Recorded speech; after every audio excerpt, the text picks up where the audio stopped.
चलो चलो जल्दी से, जल्दी आ जाओ मैदान में, देर मत करो।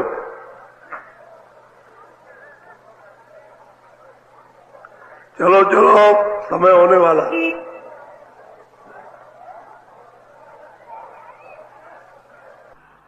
जल्दी निकल आओ, जल्दी। आज बहुत अच्छा सुनाऊंगा, आपकी समझ में आएगा। दौड़ के आओ, सब सिर पर धोती रखो, ये सत्संग है। धन्य धन्य गुरुदेव, कृपा सिंध पूरन धनी, नित्य करूं तुम सेव, अचल भक्ति मोहि देव प्रभु। दीन अधीन अनाथ, हाथ गहा तुम आने कर, अब राखो नित साथ, दीन दयाल कृपा निधे। जय गुरुदेव। भी आप कर्म कर रहे हो, वो सब उसके यहाँ लिखा जाता है। तुमने देखा होगा कि मुनि लिखते हैं, ये सामान आया, ये बेचा गया, ये खर्चा हो गया, ये हो गया, इतना इसका खर्चा, इतना उसका है, इतना उसका। ऐसे उसके यहाँ लिखा पड़ी होती रहती है और सब खर्चे अलग अलग। ये पुण्य है, ये पाप है, छोटा पुण्य है, बड़ा पुण्य है, इसको दूध दिया, इसको मार दिया, इसको ये किया, वो ये सब वहाँ लिखते रहते हैं बैठ कर। और जब आप यहाँ से जाएंगे, समय पूरा हो जाएगा, तो वहाँ हिसाब हो जाता है। 1 मिनट भी नहीं लगती, इतना ये किया, इतना ये किया, इतना ये किया, इतना ये। और तुमको ये हुक्म सुनाया जाता है कि तुमको 84 में भेजा जाता है, इस जोड़ी में। तो वह उसकी प्रारूप बना के दे दी, अब वो चला गया। वहाँ उसको बंद कर दिया तो माँ के पेट में ही जन्म लेगा, वो बंद कर दी, बैठा दिया। बस एक महात्मा जा रहे थे रास्ते में, किसी अच्छे महात्मा के प्रेमी थे। ऐसे जंगल में होके जा रहे थे तो धूप ज्यादा हो गई, तो गर्मी लगी, तो पेड़ की छांव बैठ गए। ऐसे बैठे रहे, ऐसे देखते रहे, तो उन्होंने देखा एक पंछी बैठा, तो देखने लगे कि ऐसे बैठा। तो उन्होंने अपना मोचा ऐसे किया, ऐसे ऐसे किया कि देखता कि नहीं देखता, तो चुपचाप बैठा रहा। और कुछ ने ना उड़ा ना कुछ, ना इनको देख, कि वो तो अंधा था, बैठा हुआ था डाल पर। तो सोचने लगे, देखो मैंने ऐसे भी किया और ऐसे भी किया, और इसकी आंख नहीं है और ये अंधा बैठा हुआ, तो ये कैसे दाना चुगता होगा, चुगता कैसे होगा, कहाँ मिलता होगा, इसको दिखाई नहीं देगा, मट्टी तो खाता नहीं है, आखिर दाना ही चुगता होगा। तो कहते हैं कि गुरु जी कहते थे कि भाई तुम्हारी प्रारब्ध में सब कुछ मिलता है, और प्रारब्ध बनी हुई तो तुमको मिलेगा। तो जरा इसको देखते हैं। ये बैठा जब ठीक 12 बजा, तो उन्होंने सोचा कि भाई इसके खाने का समय तो होगा ही। तो 12 बजना और वो डाल से नीचे उतरा, एक छोटा सा दिया, 2, एक में रखा दाना और एक में पानी, और उतरा, उसमें चोट मार करके जल्दी जल्दी उसने कहा, और इधर पानी पिए और फिर जल्दी जल्दी खाए, और पानी पिए और जल्दी जल्दी खा के पेट भर लिया, पानी पी लिया, और वह उड़ा तो उड़ करके धीरे से डाल मिल गए, उसमें बैठ गया। साधु देखते रहे। कहते गुरुजी कहते थे कि भाई तुमको मालिक देता है तो इसका तो विश्वास करना चाहिए, देखना चाहिए। तो चले गए पहाड़ों में, ऐसी जगह गए जहां उन्होंने ये सोचा कि इधर कोई आदमी कभी आता ही नहीं होगा और ना आएगा। वहां जाके कंदरा में लेट गए। अब पड़े हैं तो दिन भर तो भूखे पड़े रहे। दूसरे दिन 4-5 आदमी जा रहे थे, रास्ता भूल गए तो उधर ही चले गए जंगल में चले गए तो वहां को पा दी। उन्होंने देखा अरे भाई आदमी यहाँ कहाँ से आ गया और इधर कोई रास्ता भी नहीं है। तो ये पड़ा हुआ है, मर गया, मालूम होता है मर गया। तो उन्होंने देखा, उन्होंने तो बड़ा तो नहीं जिंदा है। तो लोग आपस में बात करने लगे, भाई भूखा है, इसको रोटी नहीं मिली इसलिए बेहोश हो गया। आप उसके तो दांत खोले तो नहीं खोले, खूब बंद किए हुए था। तो उन्होंने क्या काम किया कि उनके पास खाना था, रोटी थी और दाल, वो लोग बना के अपनी रख के लाए थे। तो अपना बर्तन में रखे थे, उसको ला करके मीच करके और उसको मिला करके और उनको अंदर में ठूसा, उसका एक लकड़ी लगाई तो मुंह खोला, थोड़ा खुल गया, उसके अंदर डाल दिया तो फिर खाने लगा। खाया तो उन्होंने थोड़ा और डाला तो खाया। तो उठ के बैठ गया, कह रहे बस मैं मालिक पर विश्वास कर गया, मुझे अब विश्वास हो गया मालिक पर, और कुछ नहीं करना, अब हो गया विश्वास। तो कहने का मतलब यह है कि अपने को विश्वास नहीं है, उसने तो आपका सब सामान तैयार कर दिया।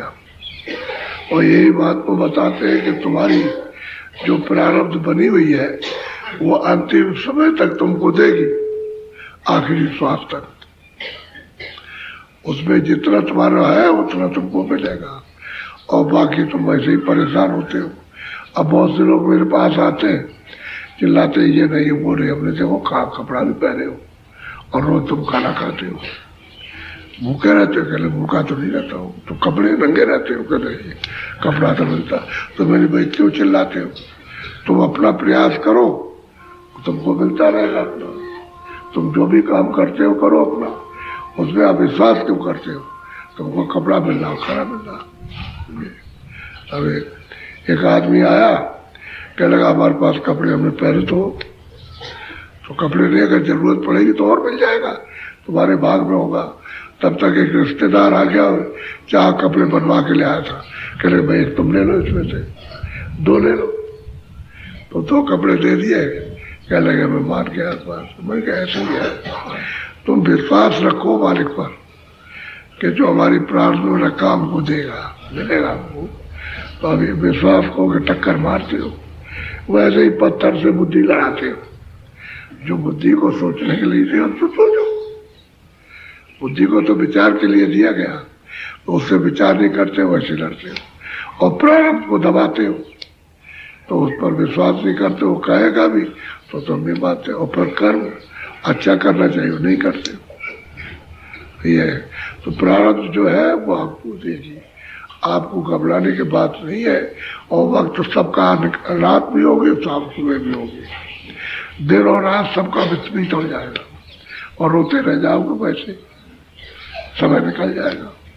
पूरी उम्र निकल गई और मतलब ये समय निकल गया और आज तक नहीं सोच पाए कि भाई देखो मालिक ने तो हमारे भाग से हमको रोटी भी दे दी और हमको कपड़े भी दे दिए, सब कुछ हमारे बाल बच्चों को भी मिल रहा है, उसमें भी तो विश्वास रखना चाहिए। अब जिसने कर्म करने का आदेश दिया उसने प्रारब्ध बना दी, उसकी बनाई हुई प्रारब्ध है, उसमें तो कोई कमी करता नहीं है। अब आगे तुम कर्म कर लो तो उससे अभी जब ये पूरा हो जाए तो तुम्हारा कर्म रहेगा, उससे फिर प्रारब्ध बन जाएगी।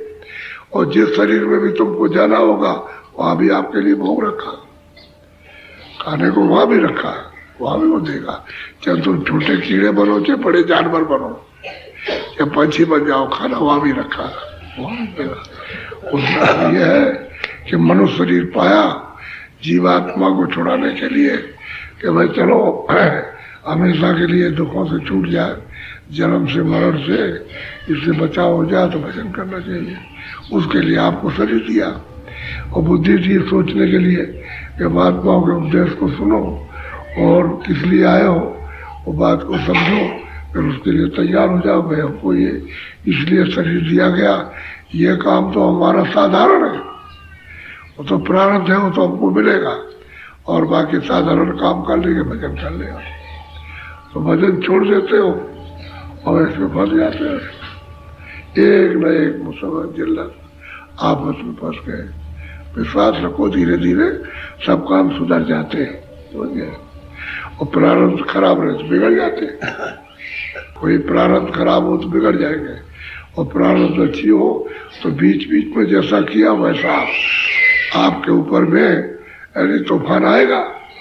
किसी का लेना देना होगा तो गाली देगा, कनौज करेगा, ये करे, किसी तरह से अपना कर्जा वसूल करेगा, तो वो तो आएगा ही, तो आने लगेगा। कोई जानवर आपको काटेगा, उसका भी कर्जा होगा, वो भी लेगा, कहे तुमका कहोगे हमको जानवर ने काट दिया। जो नहीं काटता वो भी काट लेता है। बकरी किसी को नहीं काटती लेकिन वो भी काट लेती है, और भी वो मार देती है, कभी जरूरत पड़ती है। अपना अपना बदला पशु पंछी आदमी सब लेते हैं एक दूसरे से, और सबको ऐसा ही। आप तो इसको मालूम नहीं है, इसको बोलो।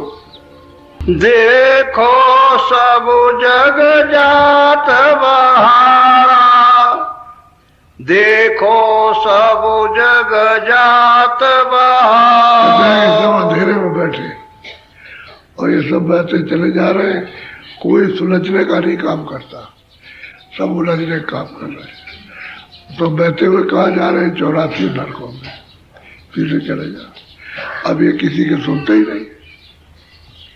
इनको बताया जा रहा भाई कहाँ जा रहे हो, तुम चारों खानों में जा रहे हो, और मतलब 84 चोटियों में जन्म मिलेगा, नरकों में जाओगे, यात्रा मिलेगी, तो सुनते ही नहीं।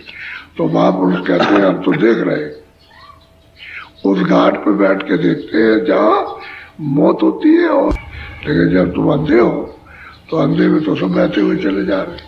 कहते हैं सब जग जितने लोग हैं सब जा रहे हैं, अब कोई भी उनको निकालने वाला नहीं है, क्योंकि वो तो सुनेंगे नहीं, वो तो बहते हुए चले जा रहे। बोलो। देख देख मैं गतिया जग की, बार बार यो और जो भी कर्म करते हैं तो कहते हैं कि मैं देख रहा हूं, और इन कर्मों का क्या फल मिलेगा वो भी देख रहा हूं। तो मैं बार बार इनको चिताता हूं और जगाता हूं, अरे भाई ये मत करो, ये कर्म मत करो, नहीं तो बड़ी भारी कठोर सजा मिलेगी, वहां कोई बचाव नहीं है।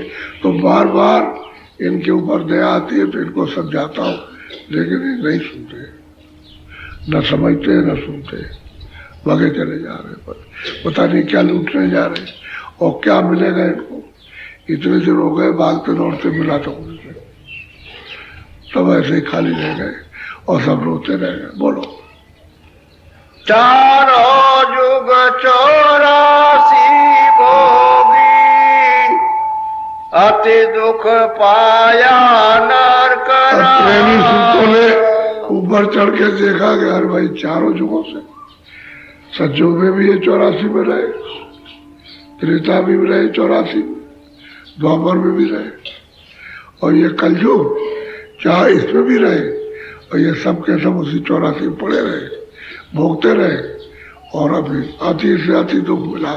लेकिन अब की बार जो मनुष्य शरीर मिल गया, इसको काम में ले लेते। भाई अब की तो काम में ले लो, काम तो इसलिए मिला था कि वापस लौट चलोगे अपने घर, ये तो रास्ता भटका हुआ है, तो भटके हुए रास्ते में जाओगे, कहीं भी आपको अपने घर का रास्ता नहीं मिलेगा, दूर चले जाओगे।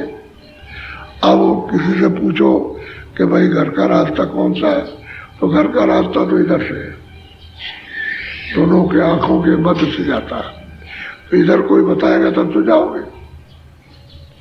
जब इधर कोई जानता नहीं बताएगा क्या? जो जानकार होगा वो आपको बताएगा, तो आप वहां पहुंच नहीं पाते जानकार के पास में। जब नहीं पहुंच पाओगे तो भटका खाते रहो बस, और चले जाओगे। सब चले गए ऐसे, सब चले जाए।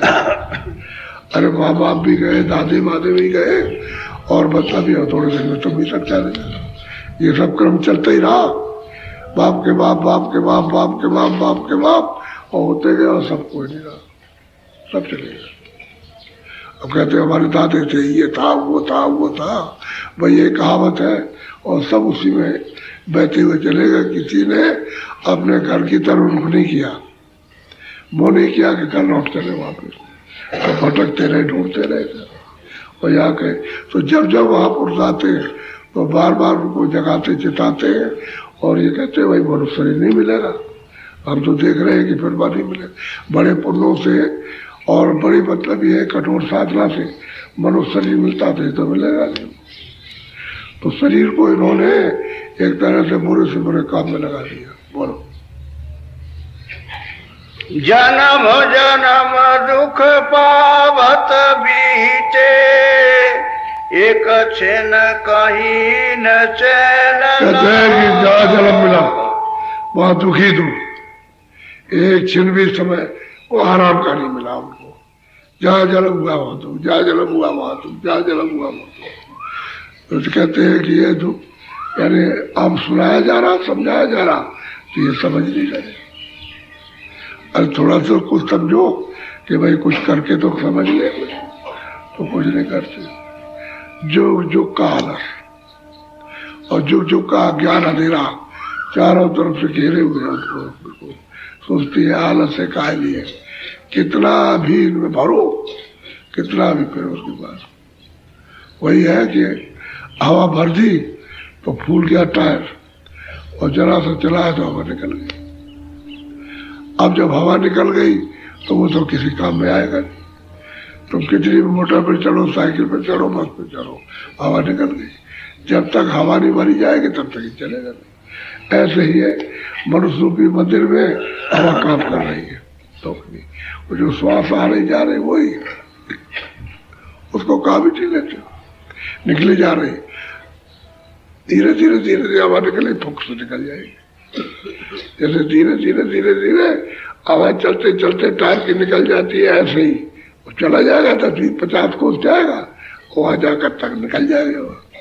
ऐसे ही 10-20 साल, 5 साल, 10 साल, 2 साल, 6 महीने ये चल रहा, वह चलते चलते बाहर निकल गई हवा, खत्म।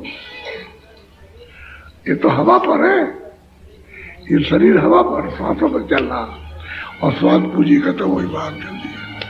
तो कहते हैं चारों जुग से, और कहीं भी तुमको 84 में नरकों में कहीं चैन नहीं मिला, आपकी दही मिली तो सुनते नहीं। इनको बहुत बहुत तरह से समझाओ लेकिन समझ नहीं आता। बोलो, पाप पुण्य बस विपता भोगी, नहीं सत्य गुरु का चरण गए। कभी आज हम मनुष्य शरीर मिला तो कभी पाप किए, कभी पुण्य किए, तो पुण्य की भी विपता और पाप की भी विपता। अब ये तो इसमें दिन और रात गया, और गुरु की खोज नहीं की कि उसके पास पहुंच जाते तो पुण्य भी कट जाता, पाप भी कट जाता। तो दोनों से बेड़ियां जो पड़ी थी हथकड़ी वो खुल जाती, तो आजाद हो जाता जीव। तो बात हो गया नहीं, खोलने वाला खोलेगा, और जो खोलना नहीं जानता वो कोई नहीं खोलेगा। और गुरु के पास इसका सब मसाला है साफ करने का, वो खोल देगा, काट देगा, तब साफ कर देगा, तुमको निकाल देगा, तो जन्म मरण तुम्हारा खत्म हो जाएगा। कहते ये सब विपताओं तुमने भोगी है, और अब की बार तुम ये नहीं समझ, कुछ तो समझना चाहिए कि भाई हमारा भला कहाँ होगा, कल्याण कहाँ होगा।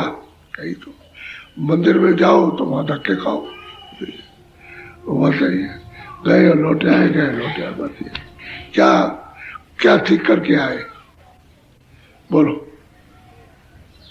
अब यह दे अमिली कृपा से, करो भक्ति जो कर्म कहते हैं महापुरुष और सुरतें कहती हैं कि वह नरदेही मिली है, सुकर्मों से बड़े भाग से दया हो गई कि अब की बार उसने नरदेही दी, तो ऐसा काम करो जिसमें कर्म दमन हो जाए, नहीं जल जाए, सफाई हो जाए, कर्म पाप की पुण्य की सफाई हो जाए, तो ये अंतःकरण बिल्कुल साफ हो जाए।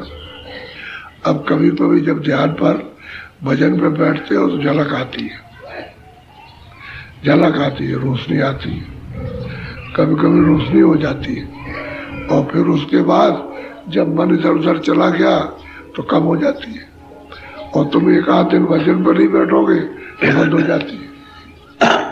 तो जितना साफ किया था उतना फिर तुमने कूड़ा आकर के वो जमा कर दिया, तो अनुभव होता है। अब सुनाई देता है, सुनते सुनते सुनाई देने लगा, और फिर कभी इधर आप लगे तो कम हो गया, और फिर 2 4 दिन 10 दिन छोड़ दिया तो बंद हो गया।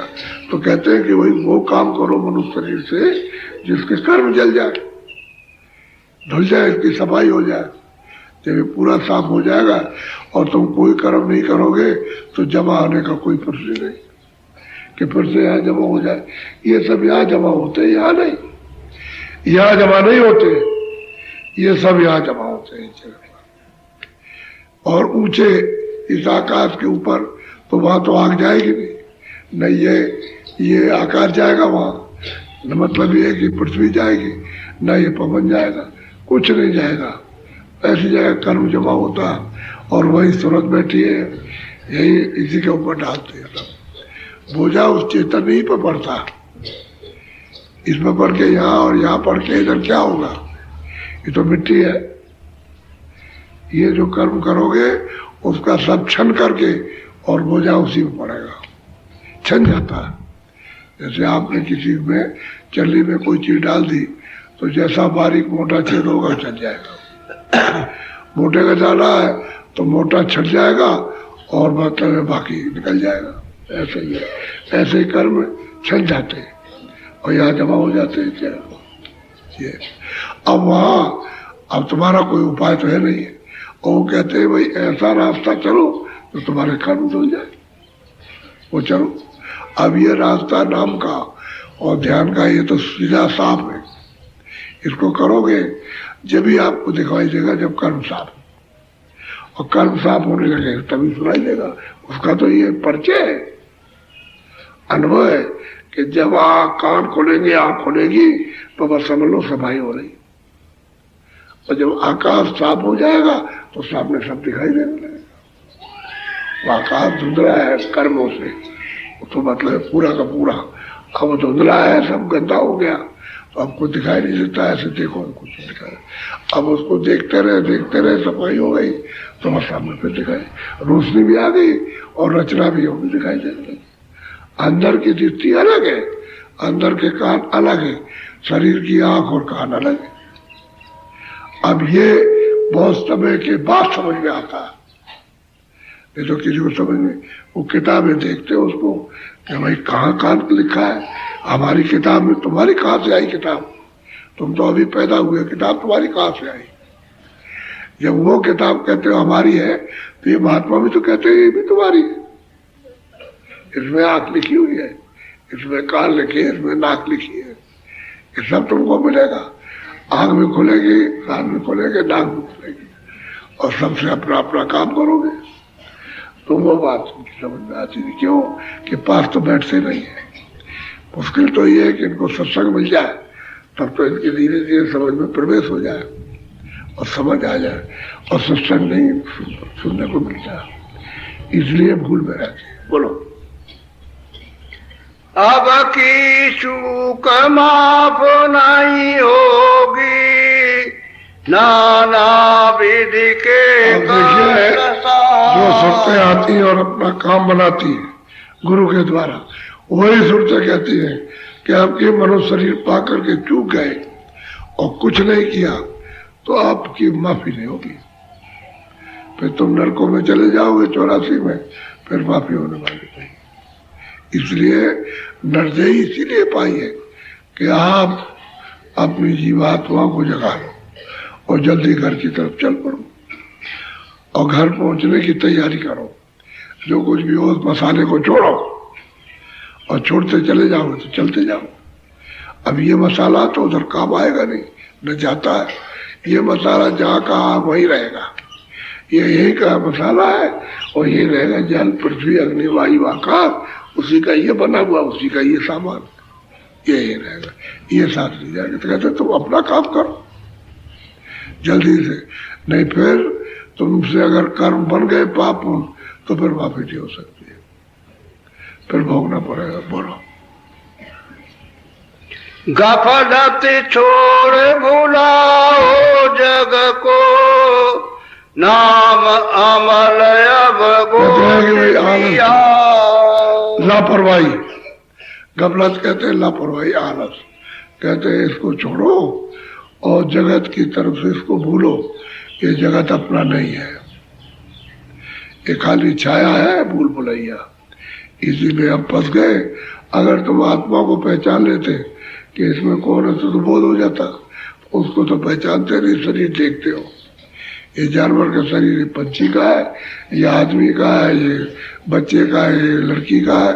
इसको देखते हो, इसमें कौन है वो अगर पहचान लो तो संसार का बोध हो जाए। तो कहते हैं गफलत आलस, इस जगत को थोड़ा सा आप लो, इधर से छोड़ो और घाट पर बैठो ताकि तुम्हारी आंख खुले और अपने आप को पहचानो, दूसरे को पहचान लो, तभी पहचानने में आएगा। बोलो। मन से डरो करो गुरु सेवा, सत्य गुरु पूरे वेद। मन से डरो कि हम ऐसा काम नहीं करेंगे, नहीं तो हमको भोगना। और सदगुरु जो कहे उसकी वो सेवा करो।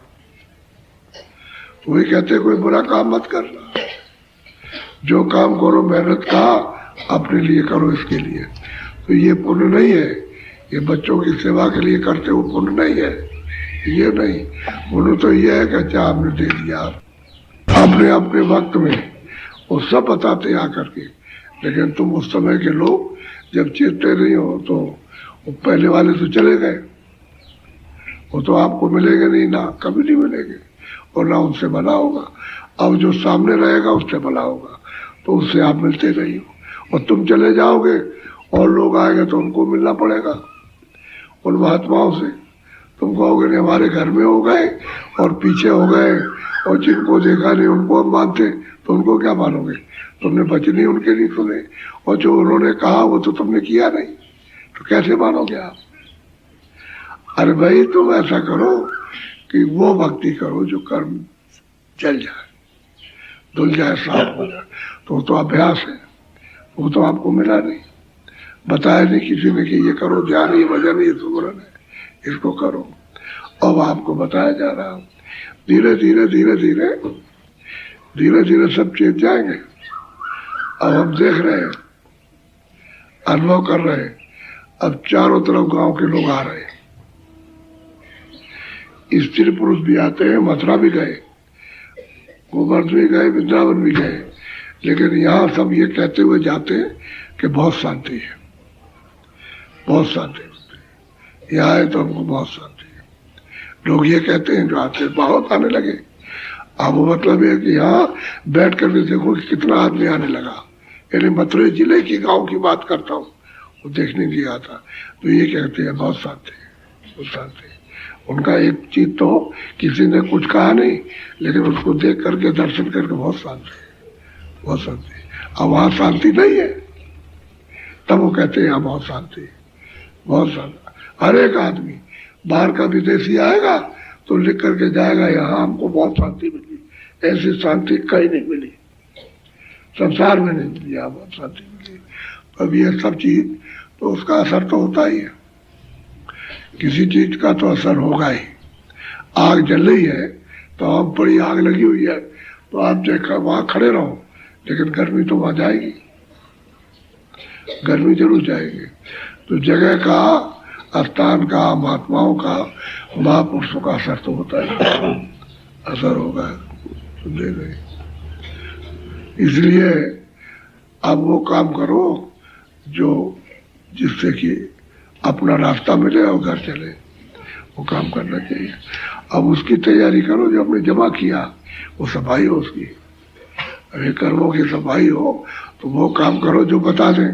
अब वो ध्यान करो, सपनों करो, भजन करो, उससे ये साफ हो जाएगा। योग रूपी अग्नि जब तक आप अंदर बैठ करके यानी प्रकट नहीं करोगे और जब तक वो सामने नहीं आएगी तब तक कोई कर्म साफ नहीं हो सकता, कोई जलेगा नहीं। योग रूपी उन कर्मों को जलाती है, ये आग नहीं जलाती है। नहीं ये पानी बहाएगा ना धोएगा, नहीं आवाज जो उड़ाएगी, ये कुछ नहीं करेंगे। वही है योग रूपी अग्नि। और योग रूपी अग्नि जो है प्रकट होगी नाम से, नाम से प्रकट होगी। और शब्द में, उस नाम में आवाज में प्रकाश है, उसे प्रकट हो जाती है। जब आप उसको सुनोगे उसी में से रोशनी निकलती है, वो जला देंगे, साफ कर देंगे। और वो तुम्हारे घाट पर शब्द हो रहा, आवाज घाट पर हो रही, बाजे घाट पर बज रहे। या अब यह है कि तुम्हारा घाट तुम्हारा बंद हो गया, उसका थोड़ी बंद है। तो आवाज निरंतर हो रही, बराबर हो रही, बराबर बाजे बज रहे हैं। अब तुम्हारा घाट साफ हो जाए और कान खुले तो उसको सामने सुनने लगो। और नहीं कोई भी चीज सामने खड़ी कर दो, कान मेरे आंख अंधी है तो कोई भी चीज तो नहीं दिखाएगी। भाई कुछ भी कान पर बुलाओ, कुछ भी आप आवाज करो, कुछ भी सुनाई देगा। ठीक है, यही हाल है, कान बंद हो गया। जब बाहर के कान बंद हो जाएंगे तो बाहर से सुनाई नहीं देगा, चाहे जितनी आवाज हो। और अंदर का कान बंद हो गया तो अंदर हो रहा और सुनाई नहीं देता। तभी तो बात को कहते हैं घाट पर बैठ के सुन। और जब सुनने लगता तो उसको सुनाई देने लगता। कह ले ये तो बहुत नजदीक है, ये तो बिल्कुल सामने ही है, तो इसको पकड़ ले। और जब पकड़ेगा इस आवाज को, इस शब्द को, इस बाजे को, तो खिंचाव हो जाएगा, ऊपर को चलेगा। इतना जगाते और इतना समझाते हैं सरल शब्दों में, चाहे अनपढ़ से अनपढ़ एक अच्छा न पढ़ा उसकी भी समझ में आ जाए, और बहुत पढ़ा लो उसकी भी समझ में आ जाए। ये विद्या यानी बहुत पढ़े लिखों की नहीं है, ये विद्या सबकी है, चाहे पढ़ा लिखा हो चाहे ना हो, और किसी जात का भी हो, बैठ जाएगा तो सबकी विद्या है। परमात्म विद्या, आत्म विद्या सबकी है, सुरतों की। ये किसी की साझे में नहीं कि हमारी है उनके पास नहीं रहेगी, ऐसा नहीं है। इसलिए इसको सुनना और इसको समझना, फिर करना, और करने से फल मिलता है। जब आप करने लगोगे तो उसका फल मिलने लगा, प्रकट होने लगेगी कोई चीज। जो चीज जिसके लिए हम तरसते हैं, समझ गए, लालाए थे, वो चीज सामने आने लगेगी तो आप कितने खुश, कितने मगन, दुनिया भूल जाओगे आप। जय गुरुदेव।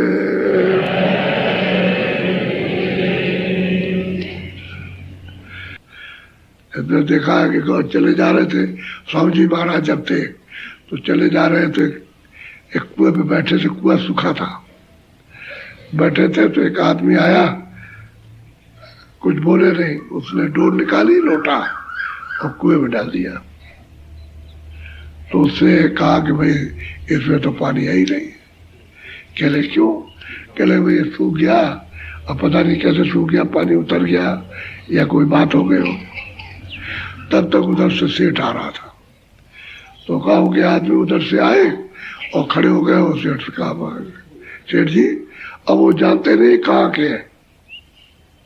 सेठ आ रहे और हाथ जोड़ के खड़े हो गए, सेठ जी आप लोग सब, आदमी इधर से आता है, इधर से आता है, इधर से आता है, ये पक्का कुआं है और इसमें पानी नहीं है, तो ऐसी कृपा कर दीजिए कि इसकी मिट्टी निकलवा दीजिए, तो पानी हम लोगों को पीने को हो जाए।